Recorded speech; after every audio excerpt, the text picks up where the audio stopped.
Assalamualaikum warahmatullahi wabarakatuh. Ketemu lagi di channel Cerita Sepeda, channel yang mengulas tentang lika-liku dunia sepeda. Teman-teman, hari ini saya mau bahas tentang tips bagaimana terhindar dari penipuan jual beli di online. Gimana tips dan triknya? Saksikan di Cerita Sepeda.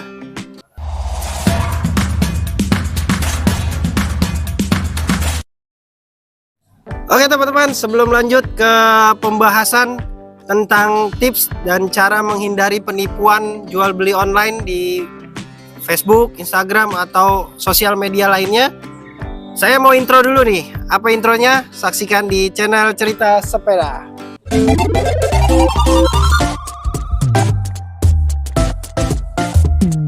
Hari ini saya bertempatnya di tempat yang spesial, enak banget, nyaman banget. Dimana cafe ini namanya Cafe Dinding Kayu. Teman-teman bisa lihat linknya di deskripsi untuk lokasinya, untuk menunya apa aja, Instagramnya apa, cek langsung di deskripsi. Cafe Dinding Kayu ini akan bersanding dengan bengkel saya Kazim Bike 2. Ada apa aja di dalam sini? Yang jelas teman-teman bisa servis sepeda. Kemudian ada pelayanan bike washnya, ada pelayanan bike spa-nya, kemudian servisnya, restorasi, repaint. Kemudian kita juga nantinya akan menyediakan fasilitas shower room ya. Jadi teman-teman itu bisa mandi. Habis mandi itu nanti kalau teman-teman mau pijat atau spa, di sini ada ruangannya tersendiri. Ada ruang karaoke, ada parkirnya luas. Cepetan deh untuk kontak ke admin di Cafe Dinding Kayu untuk reservasinya, atau langsung ke saya. Nomornya ada semuanya di deskripsi. One stop service dari Kazim Bike 2 disupport oleh Cafe Dinding Kayu. Oke teman-teman, saya tunggu kedatangannya. Semoga sehat semuanya dan jangan bosan untuk bermain sepeda. Balik lagi ke pembahasan tentang tips cara menghindari penipuan di online shop atau sosial media lainnya. Yang pertama adalah cek akun online tersebut ya. Contoh misalnya kalian yang paling banyak ini jual beli di marketplace. Nah, di marketplace ini kebanyakan akunnya akun-akun baru. Nah, kalian bisa cek apakah akunnya ini aktif. Yang pertama. Terus yang kedua, apakah akun ini di lock atau dikunci. Kemudian lihat aktivitasnya. Nah, aktivitasnya ini apakah ada yang mencurigakan atau hanya ganti foto profil saja tanpa ada aktivitas pribadi. Nah, biasanya akun ini kalau yang penipu itu dia biasanya baru buat sekitar misalnya tahun ini 2022.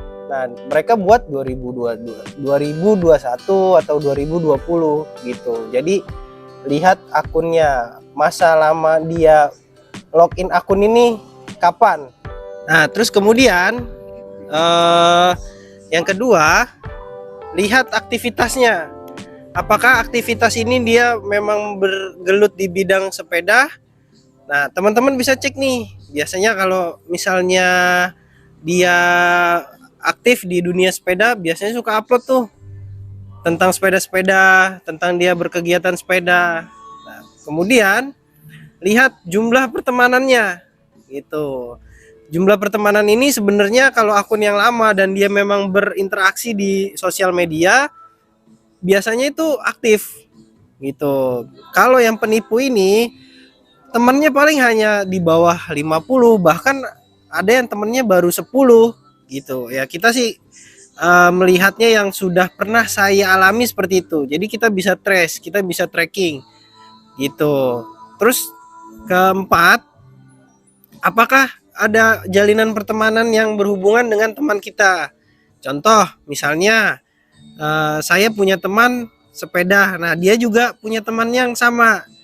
Kita bisa konfirmasi apakah orang ini kredibilitasnya bagus atau memang dia baru memulai sepeda. Nah, kita bisa tanya. Biasanya kalau ada jalinan pertemanan itu bisa saling membantu gitu. Kemudian setelah itu kontak orangnya.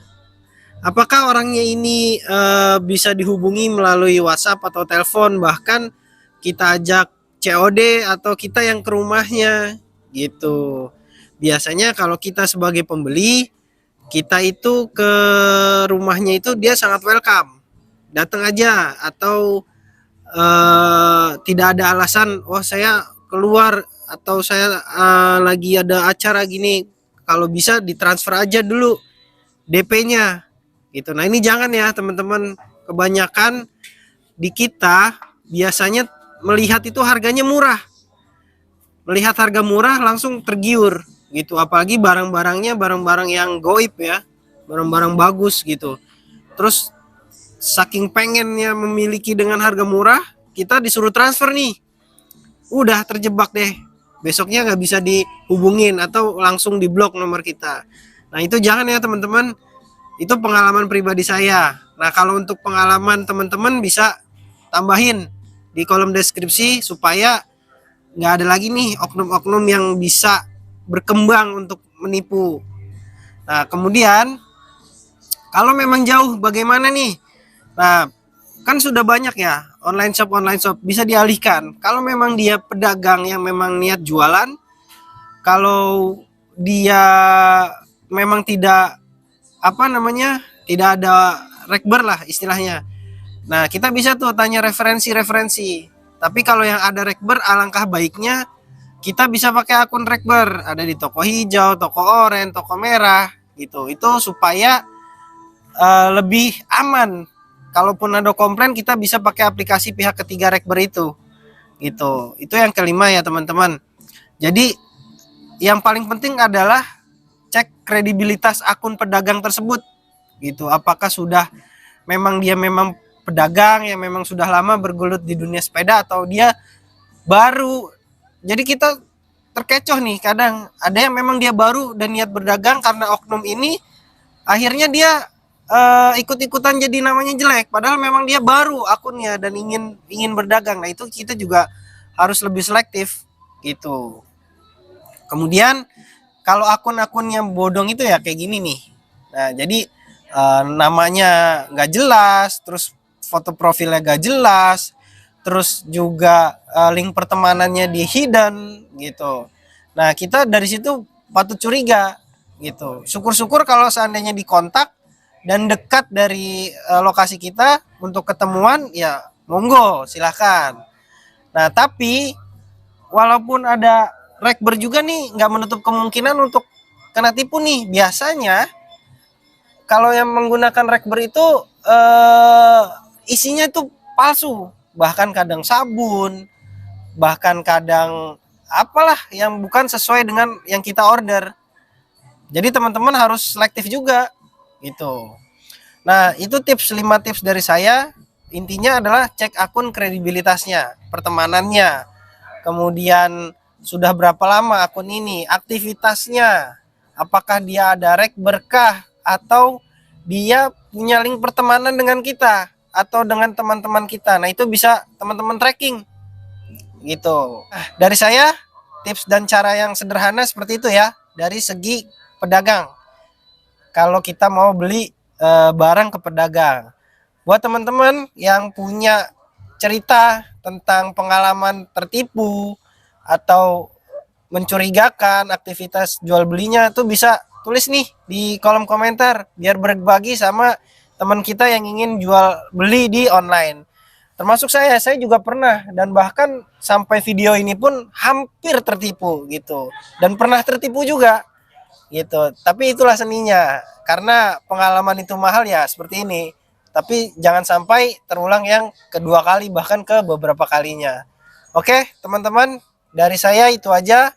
Semoga dunia sepeda ini terus berkembang, jauh daripada aksi-aksi penipuan, oknum-oknum yang tidak bertanggung jawab yang mengatasnamakan sepeda gitu. Jadi cukup sekian, semoga menjadi inspirasi, menjadi kebaikan, menjadi edukasi buat kita gitu. Untuk saran, kritik, dan komentar teman-teman bisa di kolom komentar. Oke, ditunggu ya. Saksikan terus channel Cerita Sepeda, channel yang membahas tentang lika-liku dunia sepeda. Bye.